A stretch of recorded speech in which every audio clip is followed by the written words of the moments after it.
오늘도 견뎠다. 언니들, 미안해. 내가 너무 약한가 봐.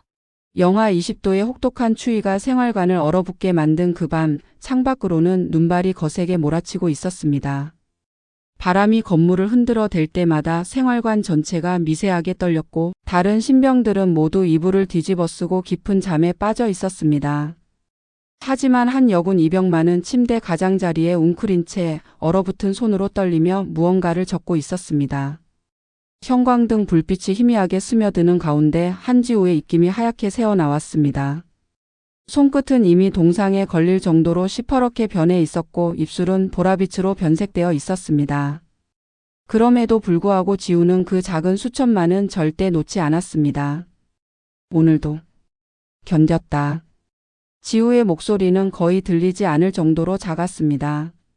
목구멍이 너무 말라서 제대로 소리가 나지 않았거든요. 며칠째 제대로 된 식사를 하지 못했고 물조차 마음대로 마실 수 없었습니다. 수첩을 들여다보니 지우의 악필로 빼곡히 적힌 글씨들이 보였습니다. 손이 너무 떨려서 글씨가 삐뚤빼뚤했지만 그 안에는 지난 며칠간의 끔찍한 기록들이 담겨 있었습니다. 3월 12일 오후 3시. 윤상혁 병장이 나를 불러 세웠다. 눈밭에 무릎 꿇리기 30분. 다리가 얼어서 감각이 없었다. 3월 14일 저녁 6시. 또다시 식사 금지.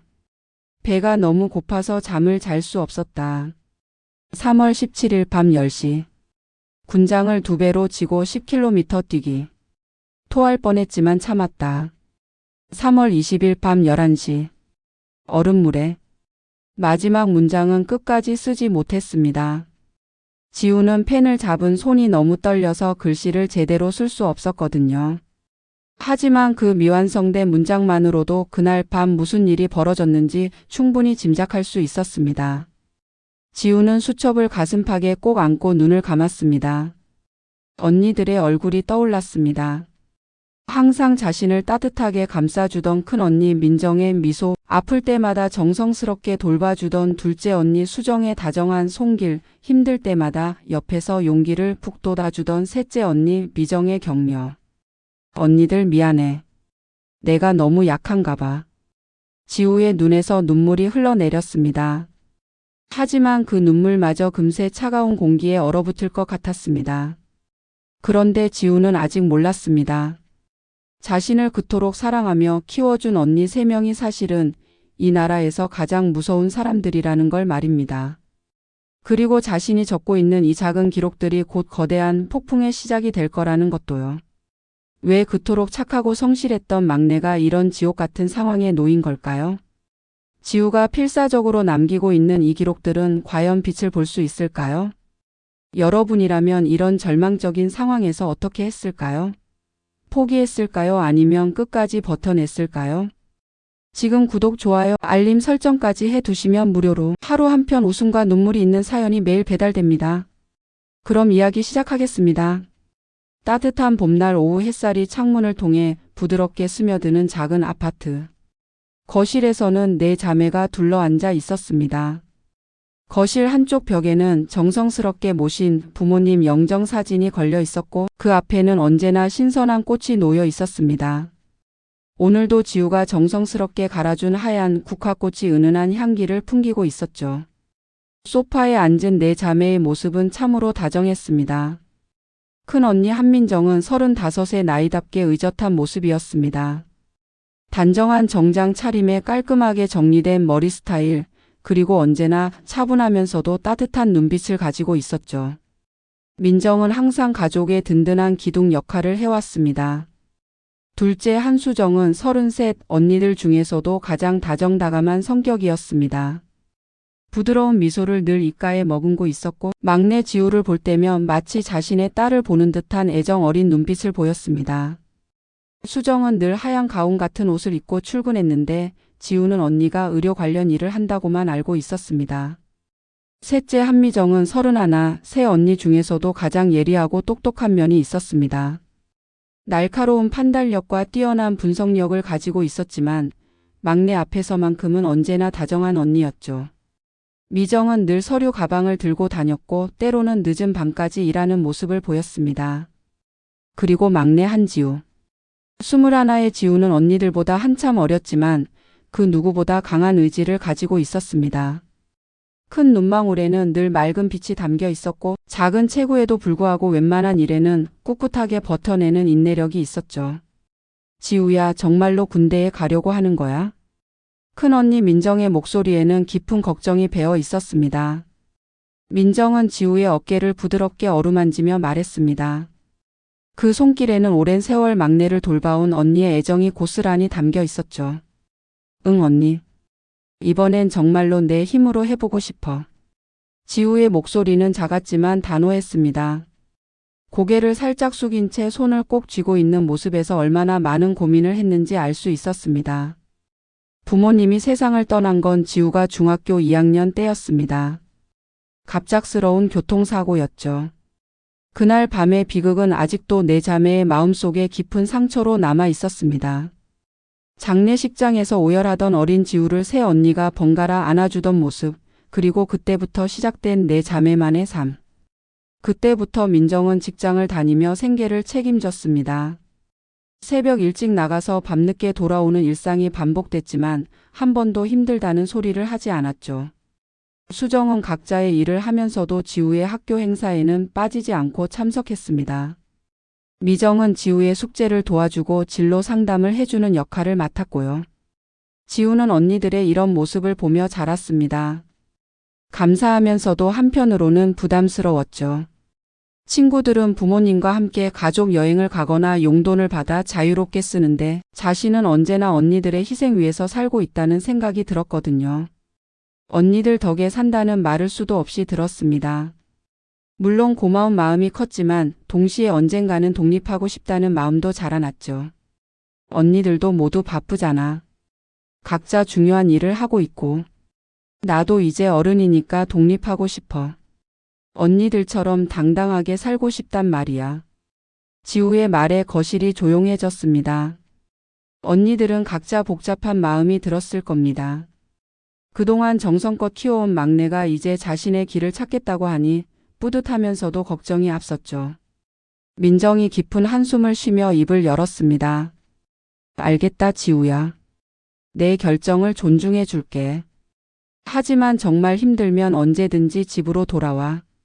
우리는 항상 여기서 너를 기다리고 있을 테니까.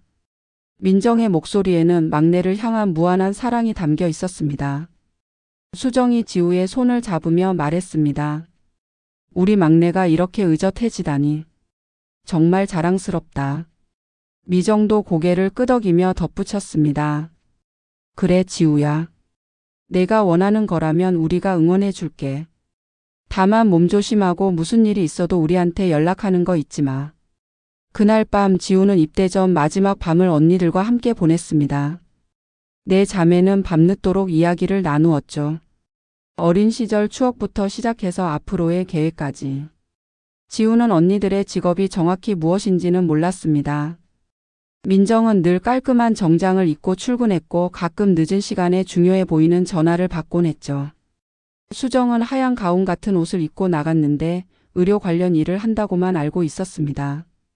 미정은 늘 서류 가방을 들고 다녔고 때로는 밤늦게까지 컴퓨터 앞에 앉아 무언가를 열심히 하고 있었고요.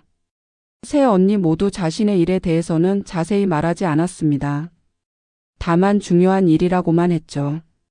지우는 언니들이 모두 성실하고 능력 있는 사람들이라는 것만 알고 있었습니다. 언니들처럼 당당하고 멋진 어른이 되고 싶어. 지우의 다짐을 들으며 언니들은 서로 의미심장한 눈빛을 주고받았습니다. 하지만 아무도 자신의 진짜 정체에 대해서는 말하지 않았습니다. 아직은 때가 아니라고 생각했거든요. 2월의 차가운 새벽 공기가 폐를 찌르는 듯 했습니다. 아직 해가 뜨기 전인 새벽 5시 여군 훈련소 정문 앞에는 불안한 표정의 신병들이 커다란 가방을 들고 서 있었습니다. 입김이 하얗게 나오는 추위 속에서 20명 남짓한 여자들이 서로를 살피며 긴장하고 있었죠. 대부분의 신병들은 겁에 질린 표정이었습니다. 처음 겪는 군대 생활에 대한 두려움이 얼굴에 그대로 드러나 있었거든요. 어떤 이는 손을 떨고 있었고 어떤 이는 계속 입술을 깨물고 있었습니다. 이병 한지우.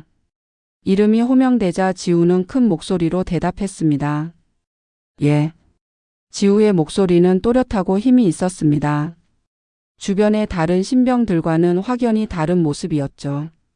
언니들 앞에서 당당한 모습을 보여주겠다는 다짐이 그 목소리에 고스란히 담겨 있었습니다. 훈련소에 들어가기 전 지우는 잠시 뒤를 돌아봤습니다. 언니들이 배웅을 나왔거든요. 멀리서 손을 흔들고 있는 새 언니의 모습이 보였습니다. 민정은 걱정스러운 표정으로 수정은 눈물을 글썽이며 미정은 격려하듯 주먹을 쥐어 보이고 있었죠. 언니들 걱정하지 마. 내가 꼭 해낼게. 지우는 마음속으로 다짐하며 훈련소 안으로 들어갔습니다. 첫 주가 지나갔습니다.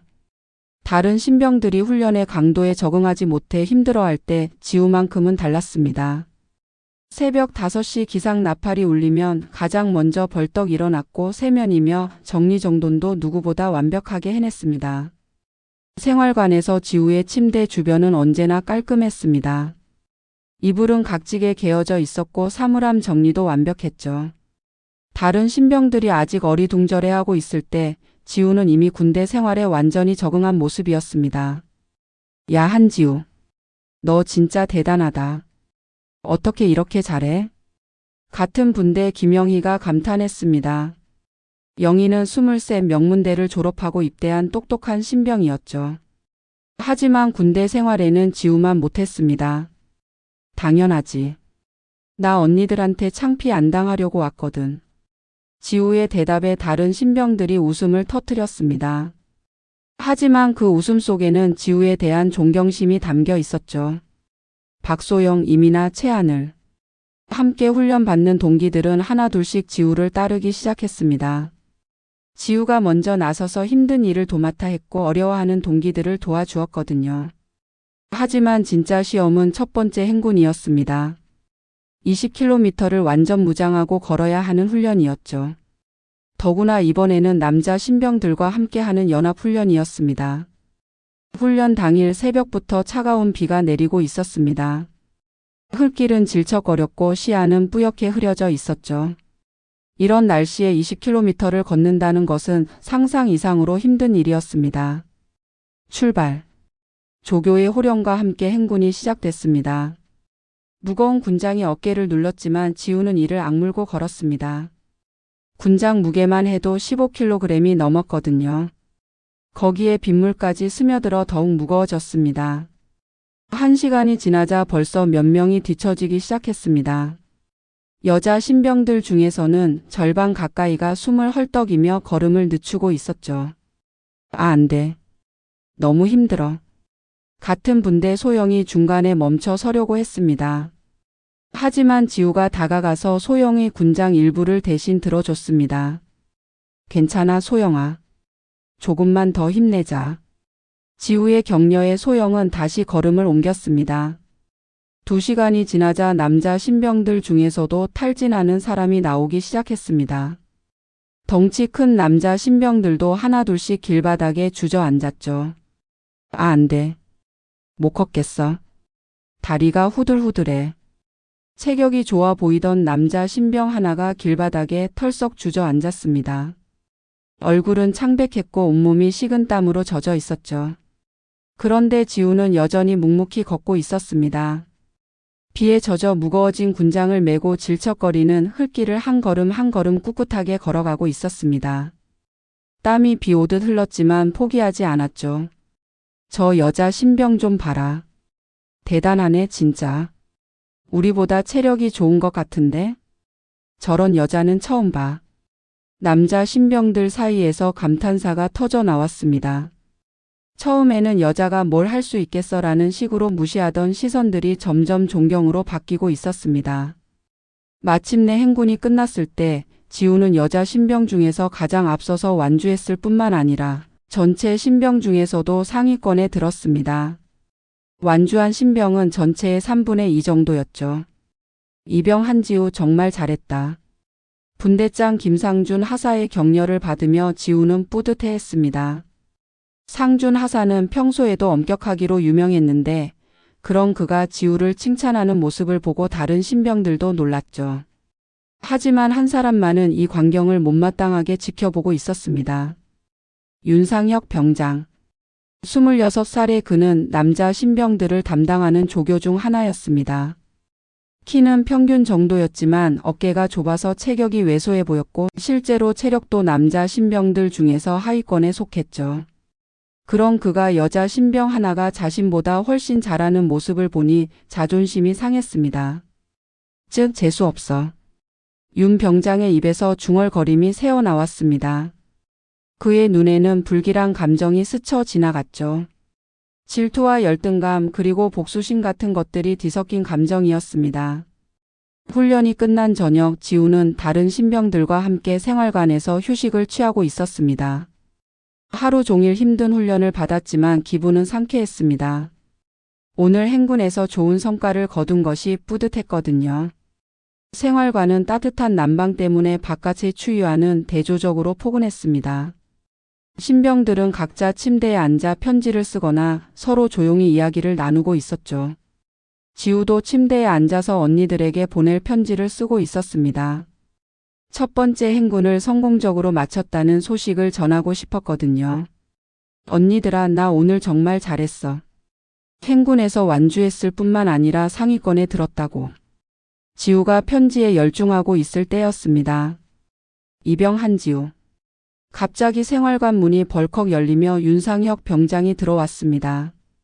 그의 표정은 차갑기 그지없었고 눈빛에는 평소와 다른 날카로움이 있었죠. 생활관 안의 모든 신병들이 일순간 조용해졌습니다. 평소 윤 병장이 여자 생활관에 직접 들어오는 일은 거의 없었거든요. 예, 병장님. 지우가 벌떡 일어서서 차렷 자세로 대답했습니다. 다른 신병들도 모두 긴장한 채 상황을 지켜봤죠. 나 좀 따라와. 윤 병장의 목소리에는 평소와 다른 날카로움이 있었습니다. 명령조의 말투였지만 그 안에는 위협적인 느낌이 배어 있었죠. 지우는 영문을 모른 채 윤 병장을 따라 나섰습니다. 다른 신병들은 숨을 죽이며 이 상황을 지켜봤습니다. 영희가 지우를 걱정스럽게 바라보며 입술을 깨물었죠. 복도는 을씨년스럽게 조용했습니다.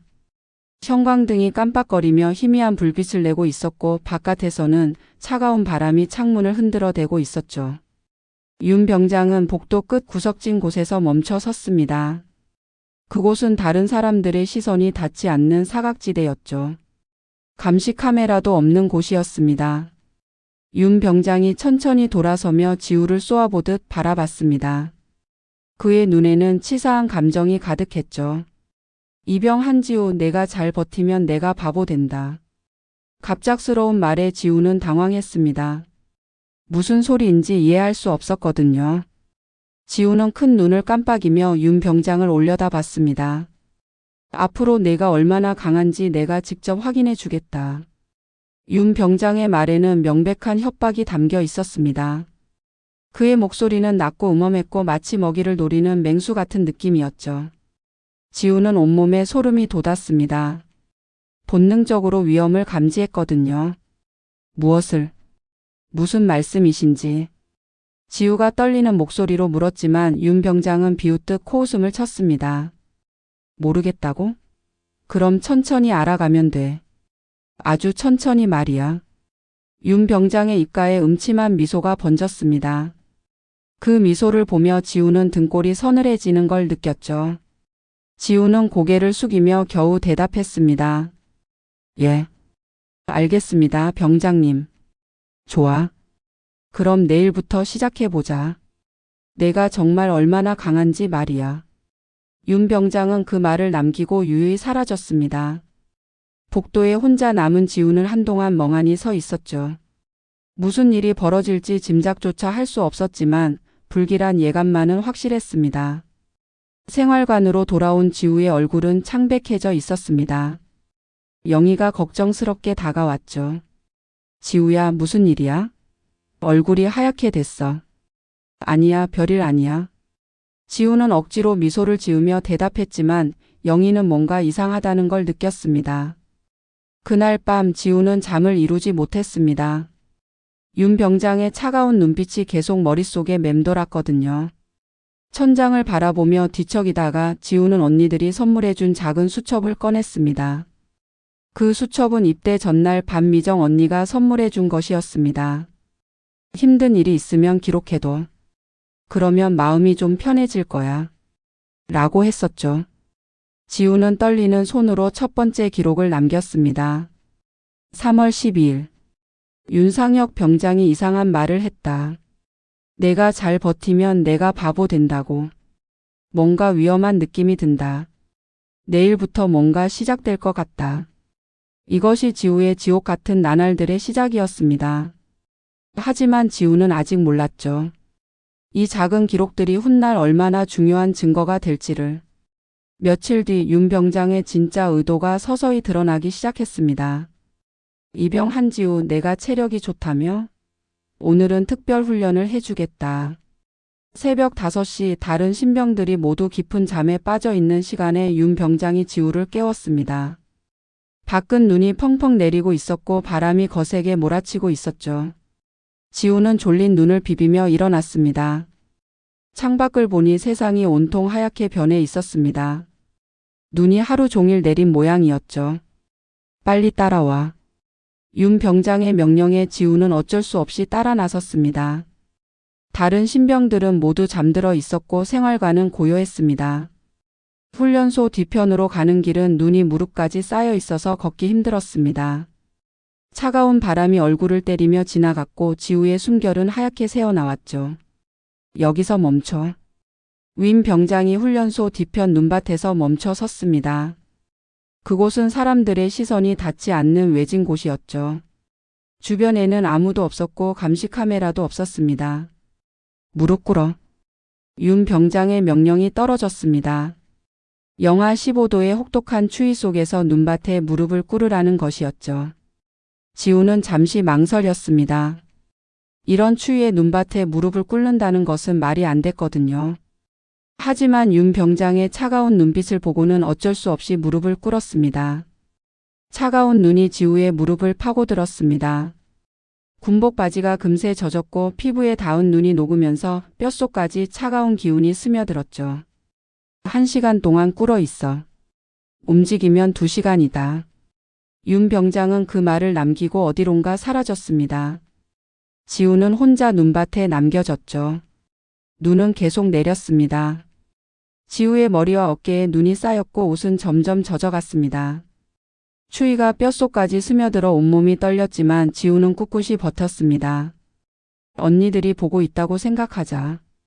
나는 할 수 있어. 지우는 마음속으로 되뇌며 버텼습니다. 하지만 시간이 지날수록 추위는 더욱 혹독해졌습니다. 무릎은 감각이 없어졌고 손가락 끝은 시퍼렇게 변해갔죠. 1시간이 지나고 윤 병장이 다시 나타났습니다. 일어서. 지우가 일어서려고 했지만 다리가 얼어서 제대로 서지 못했습니다. 무릎에 감각이 전혀 없었고 균형을 잡기 힘들었죠. 비틀거리며 겨우 일어섰습니다. 내일도 같은 시간에 나와. 이게 내가 원한 특별 훈련이다. 이런 일이 매일 반복됐습니다. 매일 새벽 5시 지우는 눈밭에 무릎을 꿇어야 했습니다. 눈밭에 무릎 꿇리기는 시작에 불과했죠. 며칠 뒤에는 군장을 2배로 쥐고 뛰기가 추가됐습니다. 보통 신병들이 10kg짜리 군장을 맬 때 지우만 20kg을 메고 같은 거리를 뛰어야 했습니다. 내가 체력이 좋다며? 그럼 이 정도는 쉽겠지? 윤 병장의 비아냥거리는 말에 지우는 아무 말도 할 수 없었습니다. 무거운 군장을 메고 뛰는 것은 상상 이상으로 힘들었지만 포기할 수는 없었거든요. 식사를 빼앗는 일도 시작됐습니다. 이병 한지우, 너는 오늘 저녁 먹지 마. 살이 쪄서 느려 보인다. 말도 안 되는 이유였지만 지우는 항의할 수 없었습니다. 배가 고파서 잠을 이루지 못하는 밤이 계속됐죠. 야, 한지우 때문에 우리까지 벌 받는다. 더 큰 문제는 다른 신병들의 시선이었습니다. 윤 병장이 일부러 지우 때문에 전체가 벌을 받는다고 말했거든요. 한지우가 말 안 들어서 우리가 다 고생한다. 아니 진짜 왜 혼자 튀려고 해? 동기들의 원망 어린 시선이 지우를 더욱 고립시켰습니다. 처음에는 지우를 따르던 영희마저도 점점 거리를 두기 시작했죠. 미안해. 정말 미안해. 지우는 동료들에게 계속 사과했지만 상황은 나아지지 않았습니다. 오히려 점점 더 고립되어 갔죠. 그래도 지우는 포기하지 않았습니다. 매일 밤 작은 수첩에 기록을 남겼습니다. 3월 15일. 눈밭에 무릎 꿇리기 1시간. 다리가 너무 아프고 감각이 없다. 하지만 버텨냈다. 3월 16일. 군장 2배로 지고 5km 뛰기. 토할 뻔했지만 끝까지 완주했다. 3월 17일. 저녁 군기. 배가 너무 고프지만 물로 배를 채웠다. 지우는 언젠가 이 기록들이 쓸 날이 올 거라고 믿었습니다. 언니들이 가르쳐 준 대로 힘든 일은 기록해두면 언젠가 도움이 된다고 했거든요. 3월 20일 밤 윤 병장의 가혹행위가 절정에 달했습니다. 이병 한지훈 나와. 영하 20도의 혹독한 추위가 온 세상을 얼려버린 밤이었습니다. 바람이 건물을 휘몰아치며 지나갔고 창문들이 덜컹거리는 소리가 생활관 전체에 울려 퍼졌죠. 지우는 이미 며칠째 제대로 된 식사를 하지 못한 상태였습니다. 몸은 약해져 있었고 영양실조 증세까지 보이기 시작했어요. 얼굴은 창백했고 눈 밑에는 다크서클이 짙게 생겨 있었죠. 그래도 지우는 떨리는 다리로 윤 병장을 따라갔습니다. 다른 선택의 여지가 없었거든요. 훈련소 뒤편에는 평소에 사용하지 않는 오래된 시설이 있었습니다. 그곳에는 얼음이 얇게 언 웅덩이가 있었죠. 원래는 화재 진압용 저수조였는데 겨울철에는 사용하지 않아서 방치돼 있었습니다. 윤 병장이 그 앞에서 멈춰 섰습니다. 달빛이 얼음 표면에 비쳐서 음산한 분위기를 연출했죠. 들어가. 윤 병장의 명령이 떨어졌습니다. 지우는 자신의 귀를 의심했습니다. 예? 들어가라고 했다. 내가 얼마나 강한지 보자. 윤 병장의 표정은 진지했습니다. 농담이 아니었죠. 그의 눈에는 지우를 향한 악의가 가득했습니다. 지우는 어쩔 수 없이 얼음 웅덩이에 발을 담갔습니다. 얼음장 같은 물이 군화를 통해 발끝에 닿는 순간 숨이 턱 막혔습니다. 온몸에 전기가 흐르는 듯한 충격이었죠. 전부 다 들어가. 목까지. 윤 병장의 명령에 지우는 천천히 물속으로 들어갔습니다. 무릎까지 들어갔을 때 이미 다리 감각이 사라졌고 허리까지 들어갔을 때는 숨쉬기조차 힘들어졌습니다. 마침내 목까지 물에 잠겼을 때 지우는 죽을 것 같았습니다. 심장이 멎을 것 같았고 폐가 얼어붙는 듯 했죠. 입술은 파랗게 변했고 온몸이 경련을 일으켰습니다. 버텨봐. 내가 그렇게 강하다며? 윤 병장은 지우의 고통스러운 모습을 보며 냉소했습니다. 마치 재미있는 구경거리를 보는 듯한 표정이었죠. 몇 분이 지났을까요? 지우에게는 몇 시간처럼 느껴졌지만 실제로는 3분 정도였습니다. 하지만 그 3분이 지우에게는 평생 잊을 수 없는 지옥 같은 시간이었죠. 나와. 윤 병장이 허락했을 때 지우는 이미 온몸이 얼어붙은 상태였습니다. 물에서 나오려고 했지만 몸이 제대로 움직이지 않았어요. 비틀거리며 겨우 웅덩이에서 나왔죠. 갈아입지 마. 그냥 가서 자. 가장 끔찍한 명령이었습니다. 젖은 옷을 입고 영하의 날씨에 그냥 있으라는 거였죠. 이것은 단순한 가혹행위를 넘어서 생명을 위협하는 일이었습니다. 하지만 지우가 떨리는 목소리로 말하려 했지만 윤 병장이 눈을 부릅뜨며 위협했습니다. 하지만이 어디 있어? 명령이다. 지우는 할 수 없이 젖은 옷을 입은 채 생활관으로 돌아갔습니다. 복도를 걸어가는 동안 물이 뚝뚝 떨어졌고 온몸이 덜덜 떨렸죠. 생활관으로 돌아온 지우는 온몸이 얼음덩어리 같았습니다. 다른 신병들은 모두 깊이 잠들어 있었고 따뜻한 이불을 덮고 평온하게 자고 있었죠. 지우는 젖은 옷을 입은 채 침대에 누웠습니다. 갈아입고 싶었지만 윤 병장의 명령을 어길 수는 없었거든요. 이불을 덮어도 전혀 따뜻해지지 않았습니다. 떨리는 손으로 수첩을 꺼냈습니다. 손이 너무 떨려서 제대로 글씨를 쓸 수 없었지만 그래도 기록을 남겨야 했습니다. 3월 20일. 얼음물에. 너무 추워서. 글씨를 쓸 수가. 죽을 뻔했다. 손이 너무 떨려서 글씨가 온통 삐뚤빼뚤했습니다. 하지만 지우는 포기하지 않았습니다. 이 기록이 언젠가 자신을 구해줄 거라고 믿었거든요. 다음 날 아침 의무병 상병 박철수가 지우의 이상한 모습을 발견했습니다. 철수는 28살 군 복무 전에 간호사로 일했던 경험이 있는 베테랑 의무병이었습니다. 사람의 건강 상태를 한눈에 파악할 수 있는 능력이 있었죠. 야 한지우. 너 괜찮아? 얼굴이 왜 이래? 지우의 얼굴은 파랗게 변해 있었고 입술은 보라색이었습니다. 더구나 온몸이 떨리고 있었죠. 명백히 저체온증 증세였습니다. 괜찮습니다. 지우는 대답했지만 목소리가 떨리고 있었습니다. 철수가 지우의 체온을 재보니 정상보다 훨씬 낮았습니다. 섭씨 34도 정도밖에 안 됐죠. 이 정도면 응급실에 가야 할 상황이었습니다. 이거 심각한데? 의무실로 가자. 철수가 지우를 의무실로 데려가서 더 자세히 검사하던 중 지우의 팔과 다리에서 수많은 멍자국들을 발견했습니다. 이건 뭐야? 이런 멍은 어떻게 생긴 거야? 지우의 팔에는 크고 작은 멍자국들이 여러 개 있었습니다. 무릎에는 찰과상이 있었고 발목에는 동상 기미까지 보였죠. 아무것도 아닙니다. 훈련하다가. 지우는 숨기려고 했지만 철수는 의료진이었습니다. 이런 상처들이 단순한 훈련 부상이 아니라는 걸 한눈에 알 수 있었죠. 야, 솔직히 말해봐. 누가 그랬어? 이건 가혹행위 아니야? 철수의 다그침에 지우는 결국 눈물을 흘렸습니다. 그동안 참아왔던 감정이 한꺼번에 터져 나왔죠. 상병님, 혹시 내가 못 버티면 언니들에게 전해주세요. 지우는 떨리는 손으로 작은 수첩을 건넸습니다. 수첩에는 지난 며칠간의 끔찍한 기록들이 빼곡히 적혀 있었죠. 철수는 수첩을 받아 읽기 시작했습니다. 첫 페이지부터 충격적인 내용들이 가득했습니다. 이게 다 사실이야? 철수는 경악했습니다. 이건 단순한 군기가 아니라 명백한 가혹행위였습니다. 더구나 생명을 위험에 빠뜨릴 수 있는 심각한 수준이었죠. 이거 신고해야 하는 거 아니야? 안 돼요. 더 심해질 수도 있어요. 제발. 지우의 애원에 철수는 고민에 빠졌습니다. 군인으로서는 즉시 신고해야 했지만 지우의 안전이 걱정됐거든요. 하지만 철수의 양심은 이미 결정을 내렸습니다. 더 이상 지켜볼 수는 없었어요.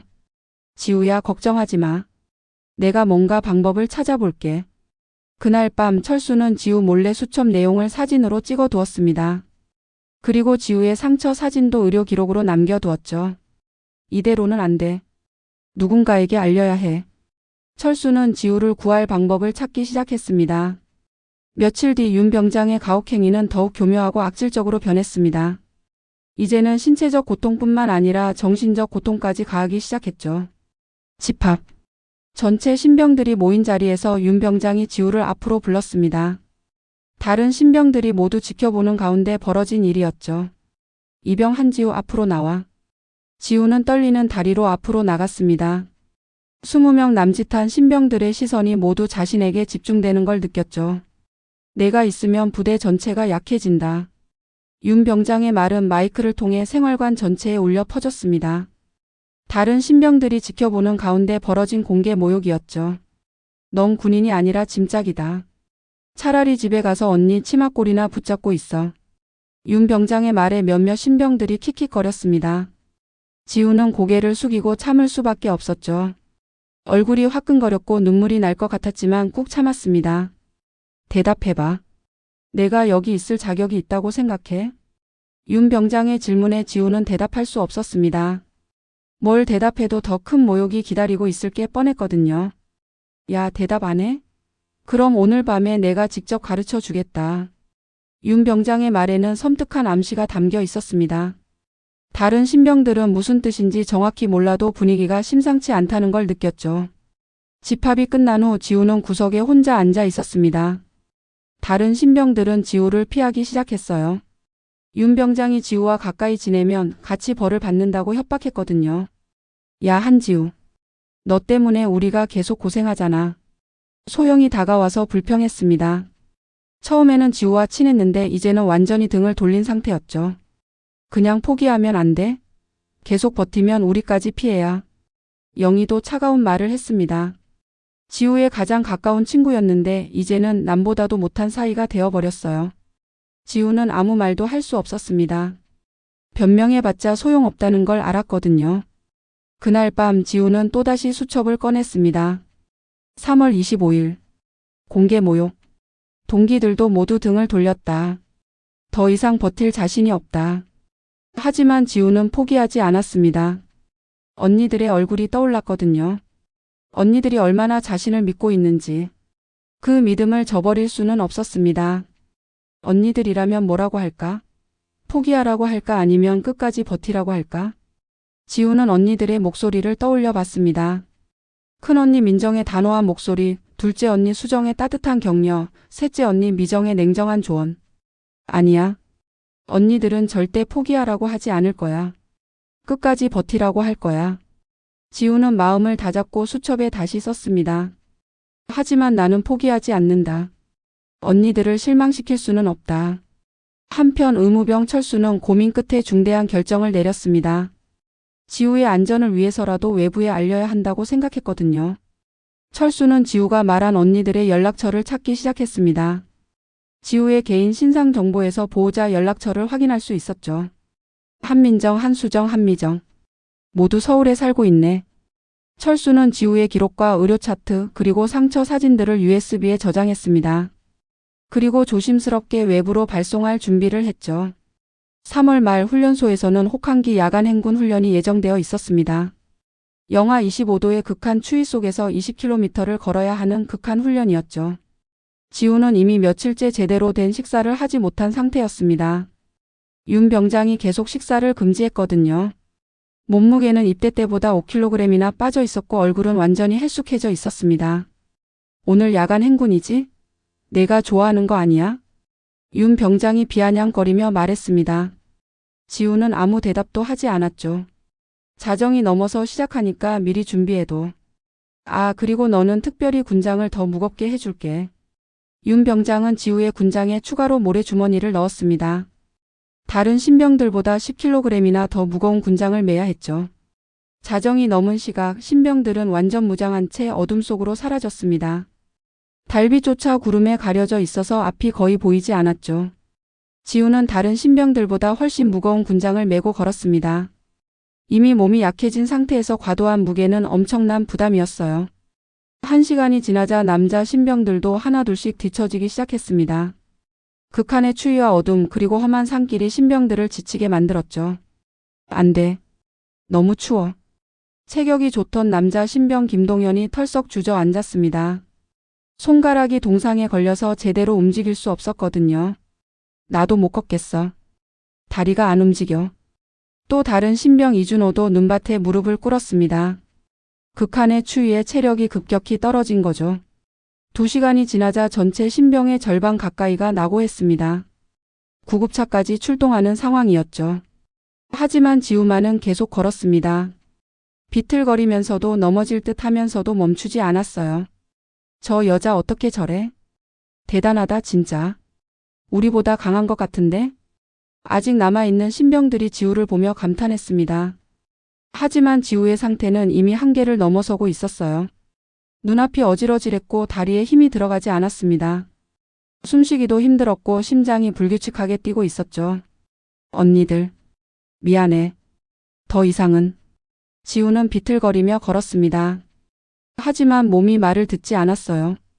무거운 군장이 어깨를 짓누르고 추위가 뼛속까지 파고들었습니다. 마침내 15km 지점에서 지우의 한계가 왔습니다. 쿵. 지우가 눈밭에 쓰러졌습니다. 의식을 잃은 채로요. 무거운 군장이 지우의 작은 몸을 더욱 깊이 눈 속으로 밀어 넣었죠. 이병 한지우. 뒤따라오던 의무병 철수가 달려와서 지우의 상태를 확인했습니다. 맥박이 너무 약했고 체온도 위험할 정도로 낮았죠. 이거 심각해. 응급실로 옮겨야 해. 철수가 다급하게 소리쳤습니다. 다른 조교들도 상황의 심각성을 깨달았어요. 구급차가 도착해서 지우를 병원으로 옮겼습니다. 병원에서는 즉시 응급처치에 들어갔죠. 환자 상태가 심각합니다. 심한 탈수와 저체온증 그리고 영양실조 증세까지 보입니다. 의사의 진단에 간호사들이 분주하게 움직였습니다. 하지만 부대에서는 이 사건을 개인 탈진으로 발표했습니다. 지우가 개인적으로 체력이 달려서 쓰러진 거라고 발표한 거죠. 이병 한지우는 개인적인 체력 부족으로 훈련 중 탈진했습니다. 현재 회복 중입니다. 공식 발표는 그게 전부였습니다. 가혹행위에 대한 언급은 전혀 없었죠. 철수는 더 이상 참을 수 없었습니다. 그날 밤 지우의 기록이 담긴 USB와 함께 긴급 편지를 작성했습니다. 한지우 이병의 언니분들께 더 이상 지켜볼 수 없어서 연락드립니다. 첨부된 자료를 확인해 주세요. 여동생이 위험합니다. 철수는 편지와 USB를 밀봉해서 지우가 말한 언니들의 주소로 발송했습니다. 며칠 뒤 서울의 한 고층 빌딩. 국방부라고 쓰인 명패가 걸린 사무실에서 한 여성이 늦은 밤까지 업무를 보고 있었습니다. 한미정은 국방부 감사관으로 일하고 있었습니다. 군 내부의 부조리를 조사하고 척결하는 것이 그의 임무였죠. 평소에도 까다롭고 냉정하기로 유명했습니다. 띵동. 컴퓨터에서 이메일 알림음이 울렸습니다. 발신자는 박철수였고 제목은 한지우 이병 관련 긴급이었습니다. 미정은 처음에는 스팸 메일인 줄 알았습니다. 하지만 한지우라는 이름을 보고 깜짝 놀랐죠. 그것은 자신의 막내 여동생 이름이었거든요. 미정은 급하게 이메일을 열었습니다. 동영상 파일과 함께 짧은 메시지가 있었어요. 한지우 이병의 언니분들께 저는 의무병 박철수입니다. 더 이상 지켜볼 수 없어서 연락드립니다. 첨부 파일을 확인해 주세요. 여동생이 심각한 가혹행위를 당하고 있습니다. 미정의 얼굴이 점점 굳어갔습니다. 동영상을 재생하자 지우의 수첩이 나타났고 철수의 목소리가 들렸습니다. 3월 12일부터 시작된 가혹행위의 기록입니다. 윤상혁 병장이 지속적으로. 미정은 수첩에 적힌 끔찍한 내용들을 보며 주먹을 불끈 쥐었습니다. 자신이 그토록 아끼는 막내가 이런 고통을 받고 있었다는 사실에 분노가 치밀어 올랐죠. 미정은 즉시 언니들에게 전화를 걸었습니다. 언니들 큰일 났어. 지우가. 1시간 후 군 병원 외과 수술실에서 한수정이 방금 끝난 수술복을 벗고 있었습니다. 수정은 군 병원의 외과 중령이었죠. 뛰어난 실력으로 많은 환자들을 구해온 베테랑 의사였습니다. 중령님 급한 전화 왔습니다. 간호사가 다가와서 말했습니다. 보통 수술 후에는 전화를 받지 않는데 가족 관련 응급 상황이라고 했어요. 수정이 전화를 받자 미정의 다급한 목소리가 들렸습니다. 언니 당장 와야 해. 지우가 가혹행위를 당하고 있어. 심각한 상황이야. 수정의 얼굴이 하얗게 변했습니다. 평소 온화한 표정이 순식간에 차갑게 굳어졌죠. 뭐라고? 지금 어디야? 국방부로 와. 증거 자료를 보여줄게. 같은 시각 특전사령부 대령실에서 한민정이 부관에게 보고를 받고 있었습니다. 민정은 특전사 대령이었죠. 국내 최고의 특수부대를 지휘하는 고위 간부였습니다. 대령님 가족 관련 긴급 전화 왔습니다. 부관의 보고에 민정이 전화를 받았습니다. 언니, 지우가 위험해. 당장 와야 해. 미정의 목소리가 떨리고 있었습니다. 평소 냉정하기로 유명한 미정이 이렇게 동요하는 모습은 처음이었어요. 민정은 전화를 끊고 잠시 침묵했습니다. 그리고 부관을 향해 차갑게 말했습니다. 모든 일정을 취소해. 그리고 차를 준비해. 지금 당장. 부관은 민정의 표정을 보고 심상치 않음을 느꼈습니다. 평소에도 엄격하던 대령이 이렇게 무서운 표정을 짓는 건 처음 봤거든요. 새 언니가 국방부 감사관실에서 만난 건 오랜만이었습니다. 하지만 이번에는 분위기가 완전히 달랐어요. 모두의 얼굴에 차가운 분노가 서려 있었습니다. 이게 뭐야? 미정이 준비한 자료들을 보며 이를 갈았습니다. 지우의 수첩 복사본, 상처 사진들, 그리고 의료 기록까지. 모든 것이 명백한 증거였죠. 우리 지우가 이런 일을 당하고 있었다고? 수정의 목소리도 떨리고 있었습니다. 평소 따뜻한 미소는 온데간데 없고 차가운 분노만 남아 있었어요. 이제 정체를 숨길 때가 아니야. 민정이 단호하게 말했습니다. 특전사 대령의 위험이 온몸에서 뿜어져 나왔죠. 우리 막내를 건드린 놈들을 가만두지 않겠어. 수정도 고개를 끄덕였습니다. 평소의 온화한 미소는 완전히 사라지고 군 병원 중령다운 냉정함만 남아 있었어요. 지우가 이렇게 꼼꼼히 기록해둔 덕분에 확실한 증거가 있어. 이번엔 완전히 끝장내자. 미정이 USB를 들어 보였습니다. 국방부 감사관으로서 이런 사건을 처리해본 경험이 많았죠. 당장 가자. 새 언니의 눈빛에는 분노와 결의가 가득했습니다. 그동안 숨겨왔던 자신들의 정체를 드러낼 때가 온 것이었습니다. 민정은 특전사 대령 정복을, 수정은 군 병원 중령 정복을, 미정은 국방부 감사관 정복을 차려입었습니다. 세 사람의 모습에서는 평소에 다정한 언니가 아닌 이 나라에서 가장 무서운 군 간부들의 위험이 느껴졌죠. 이제서야 진짜 우리 모습을 보여줄 때가 왔네. 민정의 말에 다른 언니들도 고개를 끄덕였습니다. 다음 날 오전 훈련소 전체에 긴급 집합 명령이 떨어졌습니다. 전 신병 전 간부 강당 집합. 즉시 방송이 울려 퍼지자 훈련소 전체가 술렁였습니다. 이런 전체 집합은 매우 드문 일이었거든요. 신병들은 무슨 일인지 몰라 웅성거리며 강당으로 향했습니다. 지우도 아직 완전히 회복되지 않은 상태였지만 참석해야 했어요. 뭔 일이지? 갑자기 왜 전체 집합이야? 혹시 누가 큰 사고라도 쳤나? 신병들은 서로 수군거리며 자리에 앉았습니다. 윤상혁 병장과 다른 선임들도 어리둥절한 표정으로 강당에 들어왔습니다. 평소와 다른 분위기에 모두들 긴장하고 있었죠. 혹시 우리 일이 발각된 건 아니겠지? 윤 병장이 다른 선임에게 작은 목소리로 물었습니다. 하지만 확신은 없었어요. 강당이 가득 찼을 때 뒤쪽 문이 열리고 3명의 여성이 들어왔습니다. 모두 정복을 입고 있었죠. 맨 앞에 여성은 특전사 대령 계급장을 달고 있었고 두 번째는 중령, 세 번째는 소령 계급장이 보였습니다. 강당이 순식간에 조용해졌습니다. 신병들은 갑자기 나타난 고위 장성들을 보며 긴장했고 간부들도 당황한 표정이었죠. 지우는 그 세 사람을 보는 순간 눈을 의심했습니다. 언니들? 지우의 목소리는 떨렸습니다. 평소 집에서 보던 다정한 언니들이 아니라 위험 있는 군 간부의 모습이었거든요. 다른 신병들도 지우의 말을 듣고 놀랐습니다. 언니들이라고? 설마 저분들이 한지우의 언니들?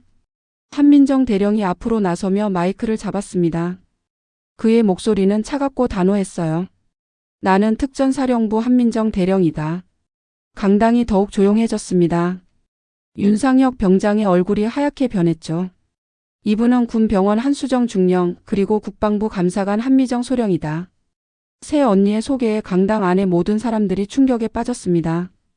오늘 이 자리에 온 이유는 단 하나다. 이제 모든 진실을 밝히겠다. 민정의 목소리가 강당 전체에 울려 퍼졌습니다. 미정이 신호를 주자 준비된 직원이 노트북을 켰습니다. 대형 스크린에 지우의 수첩이 나타났어요. 3월 12일부터 현재까지 한지우 이병에게 가해진 모든 가혹행위의 기록이다. 강당 안의 모든 사람들이 숨을 죽였습니다. 신병들은 믿을 수 없다는 표정이었고 간부들은 당황한 모습이었죠. USB가 재생되기 시작했습니다. 철수의 목소리가 강당에 울려 퍼졌어요. 3월 12일. 윤상혁 병장이 이상한 말을 했다. 내가 잘 버티면 내가 바보 된다고. 윤 병장의 얼굴이 점점 파래졌습니다. 다른 신병들이 그를 쳐다보기 시작했어요. 3월 15일. 눈밭에 무릎 꿇리기 1시간. 다리가 너무 아프고 감각이 없다. 강당 안에서 작은 탄식이 터져 나왔습니다. 3월 17일. 저녁 군기.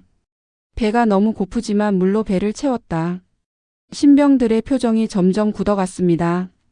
3월 20일. 얼음물에. 너무 추워서 글씨를 쓸 수가 없다. 죽을 뻔했다. 이제는 간부들까지 충격에 빠졌습니다. 그리고 마지막으로 윤 병장의 육성이 재생됐습니다. 철수가 몰래 녹음한 것이었죠. 이병 한지우, 내가 잘하면 내가 비참해진다. 오늘 밤 내가 진짜 군인인지 내가 확인해 주겠다. 윤 병장의 음성이 강당에 울려 퍼지자 모든 신병들이 충격에 빠졌습니다. 그 목소리는 분명히 윤 병장의 것이었거든요. 이건 조작이야. 가짜야. 윤 병장이 벌떡 일어나서 소리쳤습니다. 하지만 그의 목소리는 떨리고 있었어요. 민정 대령이 차가운 시선으로 그를 바라봤습니다. 조작이라고? 그럼 이것도 조작인가? 스크린에 지우의 상처 사진들이 나타났습니다. 팔과 다리의 멍자국들, 동상 기미 그리고 저체 온증으로 파래진 입술까지. 강당 안이 완전히 조용해졌습니다. 누구도 말할 수 없었어요. 윤상혁 병장 그리고 이 사건에 관련된 모든 간부들. 당신들은 지금부터 군법정에 회부된다. 민정의 선언과 함께 헌병들이 강당으로 들어왔습니다. 미리 대기하고 있던 헌병대였죠. 안 돼.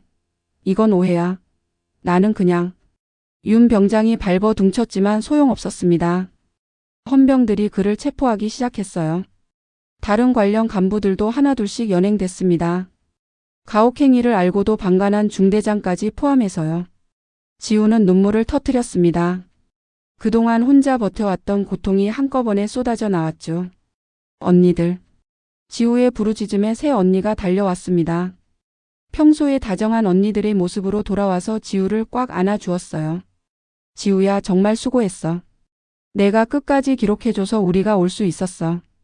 민정의 목소리에는 막내를 향한 무한한 사랑이 담겨 있었습니다. 강당 안의 다른 신병들도 지우를 보는 시선이 완전히 바뀌었습니다. 존경과 미안함이 뒤섞인 눈빛이었죠. 일주일 후 국방부 청문회장. 언론과 시민단체 관계자들이 가득 찬 자리에서 정식 청문회가 열렸습니다. 한민정 대령이 증인석에 섰습니다. 정복을 차려입은 그의 모습은 위험 있으면서도 단호했어요. 이 사건은 단순한 개인 탈진이 아닙니다. 조직적이고 계획적인 가혹행위였습니다. 민정의 목소리는 확신에 차 있었습니다. 수많은 카메라와 기자들 앞에서도 전혀 흔들리지 않았어요. 피해자인 한지우 이병은 매일 밤 자신이 당한 일들을 꼼꼼히 기록했습니다. 그 기록들이 이 사건의 진실을 증명하고 있습니다. 민정은 지우의 수첩 복사본을 들어 보였습니다. 이것은 단순한 일기가 아닙니다. 정의를 향한 한 사람의 용기 있는 증언입니다. 한수정 중령도 의료진으로서 증언했습니다. 피해자의 몸에서 발견된 상처들은 절대 정상적인 훈련 중에 생길 수 있는 부상이 아닙니다. 수정은 지우의 의료 기록을 보여주며 설명했습니다. 저체 온증, 영양실조 그리고 수많은 외상. 이 모든 것이 계획적인 가혹행위의 결과입니다. 한미정 소령은 감사관으로서 조사 결과를 발표했습니다. 우리의 조사 결과 이 부대에서는 오랫동안 이런 가혹행위가 관행처럼 이어져 왔습니다. 미정의 보고서에는 수십 건의 유사 사례들이 정리되어 있었어요. 하지만 이번만큼은 피해자가 확실한 증거를 남겨둬서 모든 진실을 밝힐 수 있었습니다. 청문회장에는 윤상혁을 비롯한 가해자들도 출석했습니다. 하지만 그들은 더 이상 변명할 수 없었어요. 증거가 너무나 명확했거든요. 청문회 결과 윤상혁 병장은 군법정에서 징역 3년의 실형을 선고받았습니다. 가혹행위 교사, 직권남용 그리고 군기문란 등의 제목이었죠. 중대장을 비롯한 관련 간부들도 모두 처벌받았습니다. 가혹행위를 알고도 방관한 죄로 강등과 전역 처분을 받았어요. 더 중요한 것은 군 전체의 시스템이 바뀌었다는 점이었습니다. 가혹행위 신고 시스템이 대폭 개선됐고 피해자 보호 제도도 새로 만들어졌죠. 청문회가 끝난 후 지우는 언니들과 함께 조용한 카페에 앉았습니다. 오랜만에 편안한 시간이었어요. 언니들, 왜 말 안 했어? 이렇게 대단한 일을 하고 있었는데. 지우의 질문에 민정이 따뜻한 미소를 지었습니다. 지우야, 우리가 너한테 미안했어. 이런 일을 하다 보니까 내가 부담스러워 할까 봐서. 민정의 목소리에는 막내를 향한 깊은 애정이 담겨 있었습니다. 그리고 내가 독립하고 싶다고 했잖아. 우리 힘이 아니라 정말로 내 힘으로 해내길 바랐거든. 수정도 지우의 손을 포근히 잡으며 말했습니다. 우리가 개입하면 내가 스스로 해낸 게 아니라 언니들 덕분이라고 할까봐 걱정됐어. 미정이 지우를 바라보며 진심 어린 목소리로 말했습니다. 하지만 내가 끝까지 포기하지 않고 꼼꼼히 기록해줬기에 우리가 올 수 있었어. 정말 자랑스럽다. 지우는 눈물을 흘렸습니다. 이번에는 고통의 눈물이 아니라 감동과 안도의 눈물이었죠. 나 정말 힘들었어. 포기하고 싶을 때도 많았고. 지우의 목소리가 떨렸습니다. 하지만 언니들 생각하면서 버텼어. 언니들이 키워준 내가 이런 거에 굴복할 수는 없다고 생각했거든. 수정이 지우의 눈물을 닦아주며 말했습니다. 강한 건 울지 않는 게 아니야, 지우야. 진실을 끝까지 지키는 거야. 민정도 고개를 끄덕이며 덧붙였습니다.